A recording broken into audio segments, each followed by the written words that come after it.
പ്രതിസന്ധി പരിഹരിക്കുന്നതിന്റെ ഭാഗമായി 1300 കോടി രൂപയാണ് KSRTC ഇപ്പോൾ ദീർഘകാല വായ്പ എടുത്തത്. 12 കൊല്ലം അടങ്കൽ കാലാവധിയുള്ള ഈ വായ്പയ്ക്ക് പ്രതിദിനമുള്ള തിരിച്ചടവ് 58 ലക്ഷം രൂപ മാത്രം.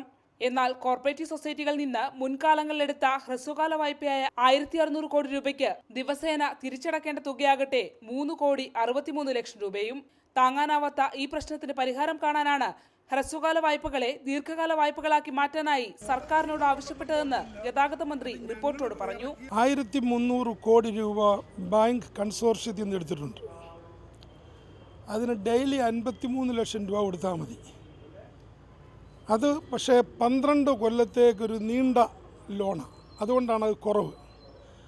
ഇവർക്ക് നേരത്തെ കാശില്ലാവുന്നപ്പം ചെറിയ ചെറിയ ഇൻസ്റ്റിറ്റ്യൂഷൻസിൽ നിന്ന് കോപ്പറേറ്റീവ് സൊസൈറ്റികളെ അങ്ങനെയൊക്കെ എടുത്തത് 3 കൊല്ലം 5 കൊല്ലം വെച്ചെടുത്തത് ഒരു വലിയ ബാധ്യതയായി അവിടെ കിടക്കുന്നത്. അപ്പോൾ അതുകൊണ്ട് എന്ത് പറ്റുന്നു, ഡെയിലി 3,63 ലക്ഷം രൂപ ഈ ഡെയിലി കൊടുക്കേണ്ടി വരുന്നു. KSRTCക്ക് വൻ ബാധ്യത ഉണ്ടാക്കിയ തിരുവനന്തപുരത്തേതുൾപ്പെടെയുള്ള 4 ബഹുനില ഷോപ്പിംഗ് കോംപ്ലക്സുകൾ സർക്കാർ ഓഫീസുകളാക്കി മാറ്റണം. വൻതുക വാടക നൽകി സ്വകാര്യ കെട്ടിടങ്ങളിൽ പ്രവർത്തിക്കുന്ന ഈ ഓഫീസുകളുടെ എല്ലാം പ്രവർത്തനം മിനി സിവിൽ സ്റ്റേഷൻ മാതൃകയിൽ ഈ കോംപ്ലക്സുകൾ കേന്ദ്രീകരിക്കണമെന്നും ആവശ്യപ്പെട്ടു. ഈ 4 കെട്ടിടങ്ങളും ഗവൺമെൻറ് ഇങ്ങ് വാങ്ങിക്കുക. ഗവൺമെൻറ്റിൻ്റെ അനേക ഓഫീസ് സ്കാറ്റേഡായിട്ട് അവിടെ ഇവിടെയെല്ലാം വലിയ ഹൈ റെൻറ്റും കൊടുത്ത് കിടപ്പില്ലേ, അതെല്ലാം ഇങ്ങോട്ട് കൊണ്ടുവരട്ടെ.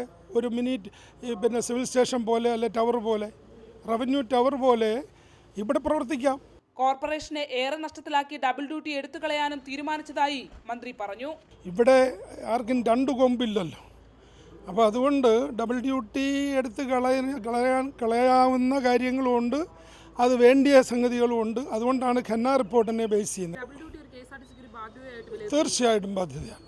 KSRTCയിൽ പുതിയ മന്ത്രി ചുമതലയേറ്റതോടെ പുതിയ ഭരണ പരിഷ്കാരങ്ങൾക്കും തുടക്കമാവുകയാണ്. ഭരണ പ്രതിപക്ഷ തൊഴിലാളി സംഘടനകളുടെ പ്രതിഷേധങ്ങളെ മറികടന്ന് ഇനി ഈ തീരുമാനങ്ങൾ എങ്ങനെ നടപ്പിലാക്കുമെന്നതാണ് കാത്തിരുന്ന് കാണേണ്ടത്.